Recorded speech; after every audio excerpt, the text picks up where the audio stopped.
the Wonderworld Amusement Park, and it's the Tonkwatako campaign. And the hashtag is End Share Now. End Share Now. And before me, we are going to talk about gender-based violence as the main topic of discussion. I am your host, Lizzo, and this is Sautiplus Media Hub. Before me, I have a lady on my left. May she introduce herself? What's your name, beautiful? I'm Birundu Yajira, a law student at Uganda Christian University Oh, wow. in my third year. Oh, wow. Wow, we have a law student. That's amazing. What's your name? My name is Eddie Bruce Bongomin, and I'm in procurement officer in Share Joy International. Okay, this is interesting. And lastly, what's your name? Hey everyone, my name is Brian Muhomaza, and I'm the team leader at Share Joy International. Nice to be here with you, the wonderful team. Thank you so much. So I feel like I'm empowered already. I have very many, I don't know, I'm even getting goosebumps. But anyway, our whole campaign today is Tonkwatako, and it's good enough we have two of the Shared Joy members with us for this podcast. But our main concern right now is going to be gender-based violence. So let me ask the lady, what do you know about gender-based violence? To begin with, I will define gender-based violence. Thank you. And gender-based violence are acts, harmful acts that are directed to individuals relating to their gender. It can be men, it can be women. And these are in so many forms. It could be cyberbullying, it could be domestic violence, it could be physical, it could be verbal, it could be written, and yeah, that is gender-based violence. Okay. Yeah. So gender-based violence is that wide? We may be having this small glimpse, and we're like she talked about cyberbullying, talked about physical written, and like if I write someone later, if I write to Bruce later, how am I affecting Bruce? Bruce, can you tell me? Well, thank you very much for that question. If you write to me a letter, to me, I don't think that is the content of the letter is what matters really, because sometimes a letter may be mistaken to be, may be misquoted in a wrong way. But I feel like the message in the letter is more important. That's why I feel like it isn't bad to write to me a letter, but what is in the letter is what will give me the picture of what you're trying to give to send towards me. Okay. Yeah. So Bruce, in your own way, have you seen these cases of gender-based violence anywhere? Maybe in your society, maybe where you've grown up, maybe where you work from? Yeah. I've really it's in an African setting really. It is obvious that this gender-based violence has been very rampant, especially in rural areas whereby there is that stereotype that men are supposed to be dominant over the female. So it is I've really experienced I've talked to people who have experienced it in their homesteads, and one of them is domestic violence. This is basically having two partners in marriage who are always fighting against one another, and in most cases it is the men who are always trying to act dominant over their women, and in such with some stereotype that men are supposed to be like dominant in some way, like for example in rural areas whereby girls are brought up and they're supposed to say yes to whatever the husband says. In case this day comes and the woman says no to the man, it is like as if this girl has committed a very big crime and they end up fighting. But one of them that is so common is domestic violence, and that one I can't hide from it. I've really seen and I've had people who have experienced it. Yeah. So my other question is going to go to Brian. Brian mentioned that he's a team leader, and being a team leader, that means you're on ground always. And now let me relate to school students. What do you think these students in schools are way informed about gender-based violence when you look at the setting of the schools in Uganda as a country? Do we have that knowledge about gender-based violence? Wow, that's a very beautiful question. Wow. My colleague, before I address that question, I want to thank the civil society world, the NGOs like Reach A Hand Uganda that are doing initiative like the peer-to-peer interaction in high schools. So, so in absentia of such entities or stakeholders, I would say it would be so hard for the school system to let young people know of such scenarios. Yeah. Yes. So the civil society has done a very great work to empower or to equip knowledge with and materials of such nature to these young students in schools. But with a system, with our academic system, Yeah. personally, the system I've gone through, it will be hard for me to know such about such gender-based violence. Yeah. Yes. So that's I want to be honest with you. Yes. Yes. So it's until the government or the stakeholders in the government get to understand that they need to work hand in hand or do what they call the implementing policies in their institutions of learning and also effective policies that will enable young people to know such skills of GBV.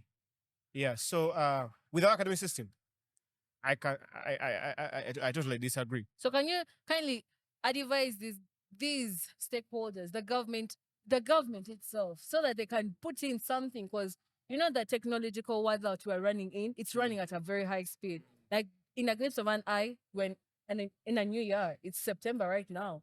So what would you tell them? Something, something they should put in place in schools because they have the energy. Ministry of Education. What are you advising it? What I can say, uh, uh, our parents waited for the next generation, and even the next generation, we are waiting for the next generation. But Reach A Hand Uganda, Share Joy International, other stakeholders refuse to believe that. That is where we are taking the initiative to come in places like Wonderworld to make sure that we equip young people with the skills, with the knowledge when it comes to such information. So what I can tell the government, it can never be too late. We may not have enough resources, we may not have enough money, we may not have enough legislators who are in support in such policies, because some of them might even be the victims, or others may be even the culprits. So it's hard to tell.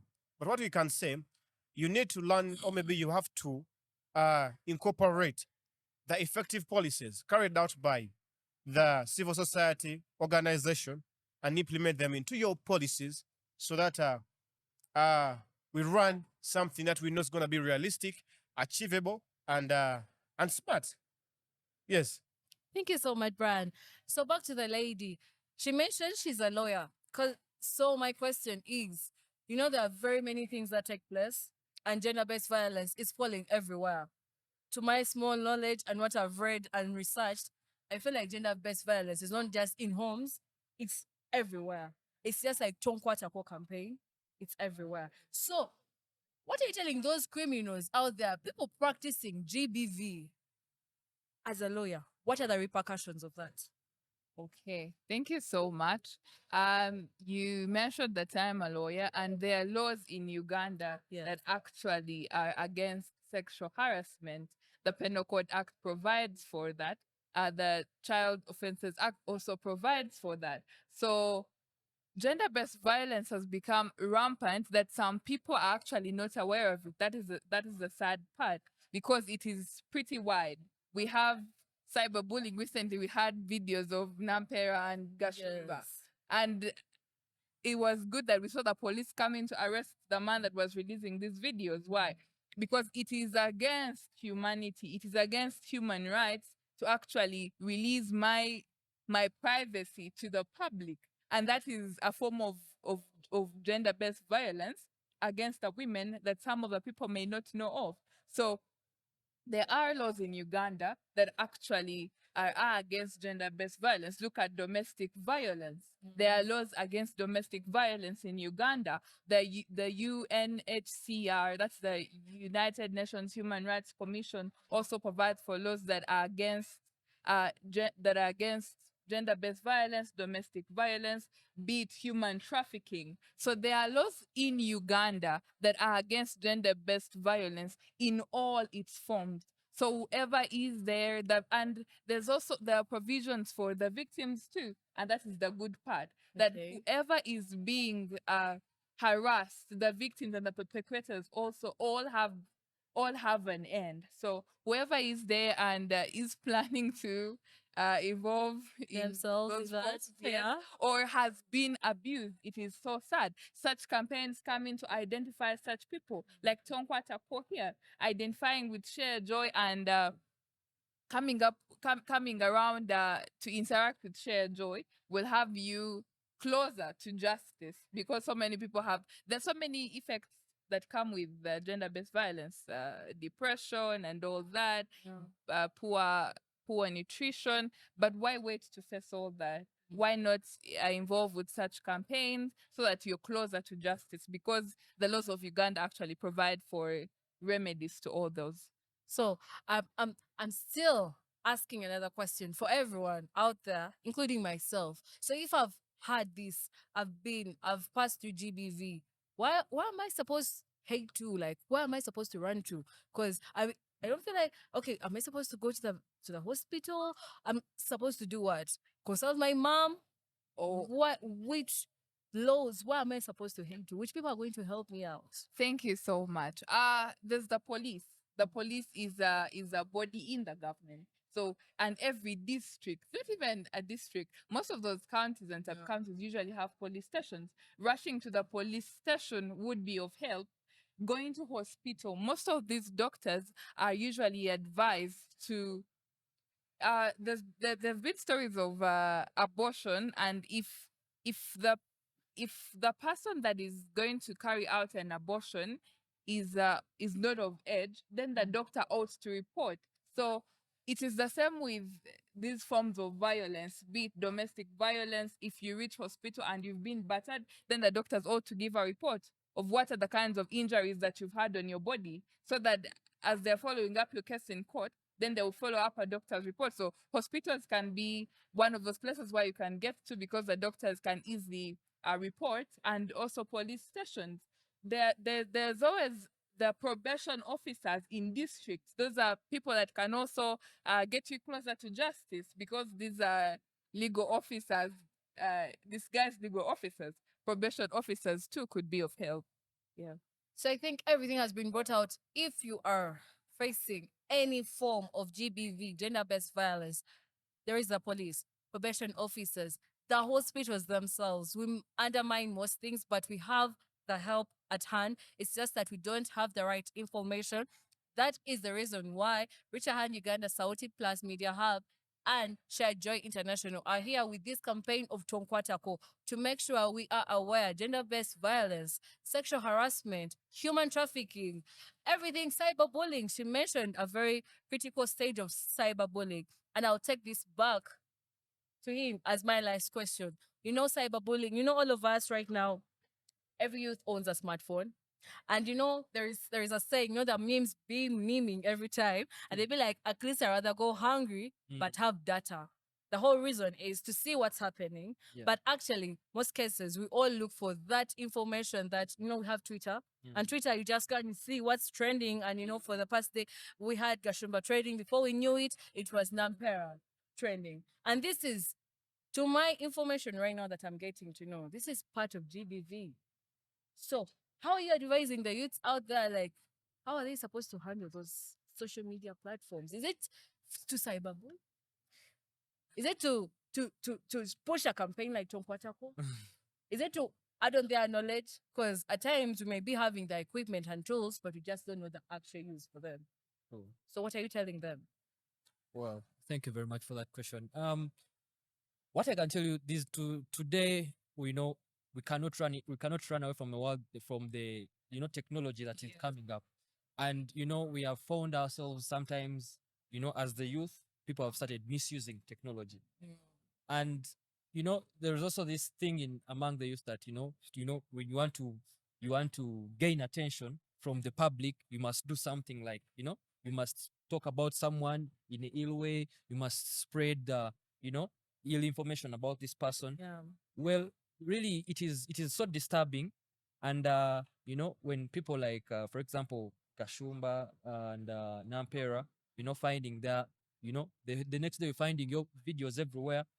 It is really disturbing as a youth. And I want to call upon the youth to think about this as they shouldn't use the internet or the technology as a way of trying to make especially because these videos have actually been aimed at maybe hurting these female people, because even if a man is in the video, sometimes you find that the man is not even worried about it is the girl they're talking about. You see this, they are trying to make the gender of the girl become affected by the video. But I just want us as the youth to learn how to use the technology and the internet today in a positive way, that we can be able to learn more of how our rights are supposed to be kept, and we also need to know about how each one his rights is supposed to be respected. Because if we don't respect each other's rights, that's when we shall keep on having the same issues of GBV and sexual harassment in the public. But as I can tell you, it is just a matter of us, the youth, looking at ourselves as the future tomorrow. How can we end this now? Because if we don't end it now, it is going to go forever. That is what I can tell. What I can say about the youth. Let's just have that kind of mindset that, well, this is people's rights should be respected. In whatever we do, we need to respect people's rights. We shouldn't look at cyberbullying as a way of gaining attention from the public. That is what I can tell the youth really today. Thank you so much, Bruce. Yeah. So, Brian, as a team leader, and I love team leaders because I feel like team leaders are always on ground. A team leader knows what's happening. As at Sauti, we have a park. A what? A park. A park? Like a pack of lion. No, of wolves. Of wolves. Thank you. That's called a pride of lions. So a pack of wolves. Yes, a pack of wolves. Okay. Exactly. So you being a team leader, that means you have interacted with a number of youths, I believe. You've seen that they've shared a lot of experiences with you. So in regards to that and the Tonkwatako, in connection to the GBV, what would you advise that youth out there who has been a culprit, a victim, a survivor of GBV? All right. Tonkwatako is comprised of champions, people who have overcome different forms of violence. Let it be sexual, let it be harassment, let it be cyberbullying, let it be any other form of harassment. We have overcome. We have gone through our wars, our battles, and we thank God we have overcome some of them. So we have become champions of our circumstances. But however, we becoming champions, we have learned on how to overcome, on how to go through certain things perfectly, and healing, not fully, but partially, because you cannot heal it fully. Yes. So, people, if you're there and you are a victim of gender-based violence, it is very hard to report. It's very hard to say no to someone who's feeding you, who's helping you pay the rent, pay for the car fuel, pay for anything, whatever. You buy you a new iPhone, whatever sort of thing. So I feel like it's justifiable, the things you're getting, to go through whatever you're living in. That is wrong. That is wrong. You need to stand up. In Tonkwatako, we believe that no matter what, no matter who you are, no matter where you are, no matter where you're from, no matter what color, you have no right to touch on me as long as I've not given you the permission to. You understand? So the time is now, young people. Wherever you are, no one has the right to touch you the way you do not desire.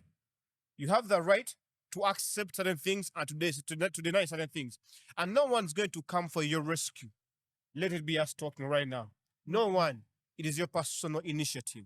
So it's whether you speak up now or hold your peace. But I would advise you to speak up now. Tell you that person, however much they're helping you, you have no right to touch on me. Tonkwatako. I don't know what they call it in your language. Maybe that's what you're going to do next. You're going to tell us what Tonkwatako means in your language. It's Tonkwatako. And how about you? Let's just keep it as Tonkwatako. I will not go there. What do you call Tonkwatako in your language? I'm a Munyankole, call it Otankwatako. Otankwatako. You hear? So, wherever you are from, wherever who you are, whether you're short, whether you're tall, whether it's someone is whatever they have, much how much they have, tell them Do not touch me. Otankwatako. Thank you. Thank you so much, Brian. And lastly, I'm going to go back to our lady, our beautiful lawyer. What is your advice to the youths out there who are like you studying law? What are you advising them? Because if we have people like you in society teaching these young girls, teaching these young men, teaching the ladies in schools, the men, everyone in their different categories in society, what would you advise that lawyer, that Burundi out there in regards to GBV? Thank you so much. First of all, I want to say, tell whoever that change starts with you. It starts with you because there are some lawyers. I was at a law firm sometime, and I was being indirectly harassed by one of the people that were in that law firm. And I am saying that be the change because it starts with you. If each one of us decides to do something special or decides to go against GBV, then it will be a worldwide campaign. So it starts with you. If you're a lawyer, use your position well so that you extend grace to someone, to a victim. If a victim comes to you, do not look at what money you're getting from the perpetrator. If any other person comes to you, do not look at how much they're giving you so as to compromise violence of those that are being affected. So change starts with you. If you want to see change, if you want to see GBV being stopped in Uganda worldwide, be the change you want. Extend the grace you want. Thank you so much. As Grace has said, let's extend the grace. I can extend the grace. She can extend the grace. Brian can, and so can Bruce. It starts with us. As the campaign is still on, Tonkwatako and Shia now, we shall not stop to tell you, please, Tonkwatako, don't touch me in any language that you know. Let's translate that to everyone in society. I would want to thank all our dearest partners, people who are against GBV, Say Hard, FIDA Uganda, Reach A Hand Uganda, Share Joy International. Thank you for these initiatives because with this, we can inform the youth. With this, we can move miles. With this, Uganda can be a better place. And we are still at the amusement park for the Tonkwatako campaign with Share Joy International. And it has been a blessed moment for me to host and be with these intelligent minds, part of the team of Share Joy International, and our dearest beloved Birunji, a law student at UCU. If you have any questions, just go down to our Twitter spaces, to our YouTube channels, and just drop in that comment, that question. We shall be glad, we shall answer everything. And please, let's keep it in mind. Tonkwatako.